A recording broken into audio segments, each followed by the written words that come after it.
유강남은 한때 롯데 자이언츠의 주전 포수로서 팀 내에서 중요한 역할을 해왔습니다.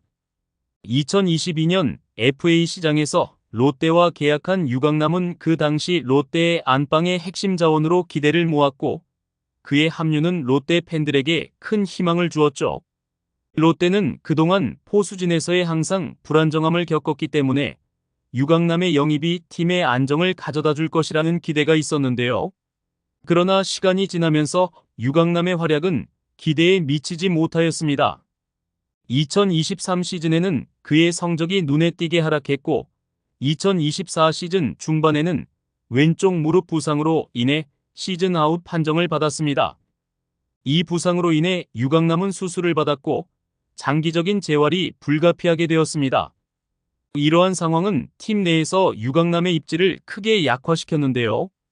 어떤 팬들은 유강남을 먹튀라고 욕하기도 하며 많은 연봉에 제대로 된 활약을 하지 못하는 모습을 꼬집기도 했죠. 현재 롯데 자이언츠는 2024 시즌 이후 젊은 포수 자원을 발굴하고 팀의 재구성을 계획하고 있습니다. 이는 유강남에게 큰 압박으로 다가오고 있으며 그가 다시 주전 자리를 차지하는 것은 쉽지 않은 상황이죠. 그동안 롯데의 안방을 지키기 위해 많은 기대를 받았던 유강남은 부상과 부진이 겹치면서 팀 내에서 점점 중요성이 감소하고 있습니다. 유강남의 부상은 단순히 개인적인 불운을 넘어서 팀 전력에 큰 영향을 미쳤는데요. 특히 타격 성적은 2023년 이후로 꾸준히 하락했으며 수비에서도 예전만큼의 리더십을 발휘하지 못했습니다. 이로 인해 롯데는 젊은 포수들을 육성하려는 계획을 더욱 구체화하고 있으며 신인 드래프트를 통해 새로운 자원 발굴에 집중하고 있죠. 김태형 감독은 유강남의 빈자리를 대체할 수 있는 새로운 자원들을 찾고 있는데요. 그는 올 시즌 중반 이후부터 신인 선수들과 육성 선수들에게 기회를 주기 시작했습니다. 이는 롯데가 유강남 대신 젊은 자원을 중점적으로 활용하려는 전략을 보여주고 있죠. 유강남의 부재로 인해 롯데는 포수진의 재구성을 시급하게 진행해야 하며 이는 팀 전체적으로 중요한 전력 변화로 이어질 것입니다. 하지만 유강남이 롯데에 남을 수 있는 기간은 2026 시즌까지입니다. 현재의 성적으로는 정말 먹튀라고 불려도 뭐라고 반박할 수 없는 상황이죠. 그만큼 롯데로 이적을 하고 난 이후에 보여준 것이 없습니다. 롯데가 극단적인 마음을 먹는다면 유강남을 트레이드 카드로 이용할 수도 있는데요. 아직 2년이라는 계약 기간이 남아있고 아직 줘야 할 몸값도 많기에 팀 간 필요에 따라서 가능한 상황이죠. 그동안 롯데에서 보여준 것이 없기에 그것마저 어려울 수도 있습니다. 만약 롯데에서 끝까지 버틴다고 하더라도 성적을 내지 못한다면 2년 후에는 갈 수 있을 팀이 없을지도 모르죠. 유강남은 단연간 리그에서 많은 경험을 쌓은 베테랑 포수이지만 그의 부상과 부진은 팀 내에서의 중요성을 떨어뜨렸습니다. 롯데가 그의 경험을 중시할 수도 있지만 장기적인 전력 재구성을 위해 젊은 선수들에게 더 많은 기회를 줄 가능성이 큰 상황이죠. 결국 유강남의 미래는 불확실하며 롯데 자이언츠는 그의 역할을 재검토하는 과정에 있는데요. 그가 다시 팀의 중심으로 돌아오려면 재활 후 복귀가 중요한 전환점이 될 것이지만 팀은 이미 그의 자리를 대체할 준비를 하고 있습니다. 롯데는 2025 시즌을 대비해 젊은 포수진을 강화하고 있으며 유강남의 방출 가능성도 이야기가 나오지만 아직 2년이라는 보장은 롯데가 가용한 카드가 적다는 것을 의미하죠. 2024 시즌 중반 이후 그의 성적은 더욱 하락했고 부상이 겹치면서 팀 내에서의 존재감이 크게 줄어들었습니다. 롯데 자이언츠는 2024 시즌을 통해 포수진 재구성의 필요성을 절감했는데요. 롯데의 포수진 타율은 1할대에 그쳤으며 이는 팀 공격력에 큰 약점으로 작용했습니다.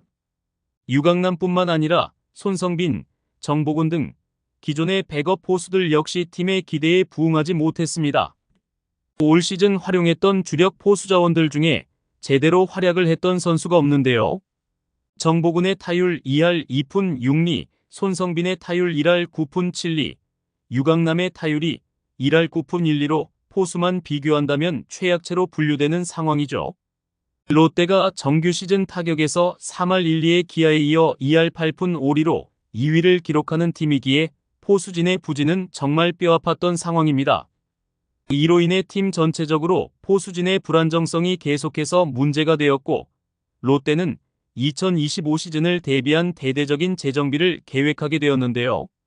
김태형 감독은 시즌 후반부에 젊은 포수 자원들을 테스트하며 팀의 미래를 대비한 계획을 세우기 시작했습니다. 특히 강승구와 백두산 같은 젊은 선수들이 앞으로 롯데의 안방을 책임질 수 있는 핵심 자원으로 떠오르고 있는데요. 이러한 움직임은 유강남의 입지 감소를 더욱 명확하게 보여주고 있으며, 롯데는 이미 그의 대체 자원을 찾는 데 주력하고 있습니다. 또한 롯데는 2024년 신인 드래프트에서 포수 박재엽을 지명하며 포수진 강화에 대한 의지를 확고히 했습니다. 박재엽은 뛰어난 수비력과 빠른 경기 적응력을 갖춘 신인으로 평가받고 있으며, 롯데는 그에게 많은 기대를 걸고 있죠. 김태형 감독은 박재엽을 비롯한 젊은 선수들이 롯데의 미래를 이끌어갈 주축 자원이 될 것이라고 확신하고 있습니다. 롯데의 포수진 문제는 단순히 유강남 한 명의 부진으로 해결될 문제가 아닙니다.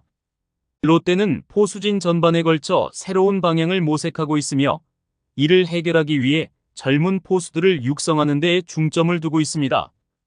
유강남의 부상과 부진은 이러한 변화의 기폭제가 되었고, 롯데는 더 이상 그의 회복을 기다릴 여유가 없는 상황이죠. 유강남이 롯데 자이언츠에서 중심적인 역할을 다시 차지하기 위해서는 재활 후 복귀가 가장 중요한 변수입니다.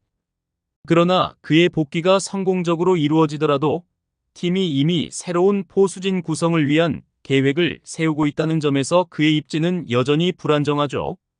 그만큼 2024 시즌의 유강남과 이후 시즌의 유강남의 인지도가 떨어졌다는 의미입니다. 유강남의 롯데 자이언츠에서의 미래는 여전히 불확실합니다. 그는 부상으로 시즌을 마감했으며 재활 후 복귀를 준비하고 있지만, 롯데는 이미 그의 대체 자원을 발굴하고 있습니다. 롯데가 아직 계약은 2년이라는 기간이 남았지만 유강남과 재계약을 진행할 가능성은 점점 낮아지고 있으며, 그의 역할이 팀 내에서 중요하지 않게 변모하고 있다는 분석이 지배적입니다. 유강남이 팀에 기여할 수 있는 경험과 리더십은 여전히 가치가 있지만, 팀은 더 이상 그를 주전 포수로 계획하지 않는 것 같습니다. 롯데는 2025 시즌을 준비하면서 포수진을 대대적으로 재편할 것이며, 이는 장기적인 성공을 위한 필수적인 과정으로 보입니다. 만약 롯데가 유강남과의 결별을 선택한다면 이는 팀의 안방 구성에 큰 변화를 가져올 것입니다. 롯데 자이언츠는 젊은 자원들을 중심으로 팀을 재편하려는 계획을 세우고 있으며, 이 과정에서 유강남의 방출이 현실화될 가능성이 커지고 있습니다. 이는 팀의 장기적인 성공을 위한 전략적 선택일 수 있으며, 포수진에서의 변화를 통해 팀은 더 강해질 수 있을 것입니다.